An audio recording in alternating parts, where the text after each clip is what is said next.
आज आपण करूयात एकदम बाहेरून कुरकुरीत आणि आतमध्ये रसरशीत अशी जिलबी.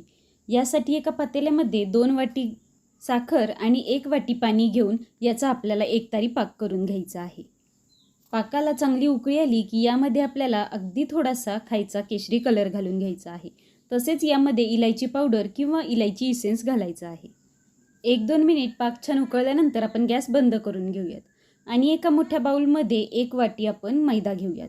या मैद्यामध्ये 2 चमचे तूप घालून आपण ते मैद्यामध्ये चांगलं मिक्स करून घेऊयात. त्यानंतर यामध्ये अर्धी वाटी आंबट दही घालायचं आहे आणि दहीसुद्धा या मैद्यामध्ये चांगलं मिक्स करून घ्यायचं आहे. मग यामध्ये थोडं थोडं पाणी घालत आपल्याला याचं घट्टसर असं बॅटर करायचं आहे. जवळपास आपल्याला 1 वाटीसाठी 1.5 ग्लास पाणी इथे लागतं. आता यातलं थोडं बॅटर आपण एका छोट्या पातेल्यामध्ये काढून घेऊन त्यामध्ये 1 चमचा इनो सॉल्ट घालूयात आणि हे चांगलं एकदा मिक्स करून घेतल्यानंतर जिलबी करण्याच्या बॉटलमध्ये हे मिश्रण भरून घेऊयात. मग या बॉटलला व्यवस्थित झाकण लावून आपण याच्या कोमट तेलामध्ये जिलब्या करून घेऊयात.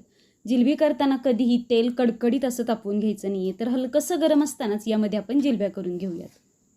15 ते 20 सेकंद जिलबी तेलामध्ये तळून झाल्यानंतर ही गरमागरम जिलबी काढून गरम पाकामध्ये घालून घ्यायची आहे आणि पाकामध्ये सुद्धा अगदी 5 सेकंद ठेवल्यानंतर जिलबी आपण काढून घेऊयात आणि अशा पद्धतीने आपली कुरकुरीत आणि रसरशीत अशी जिलबी तयार झालेली आहे.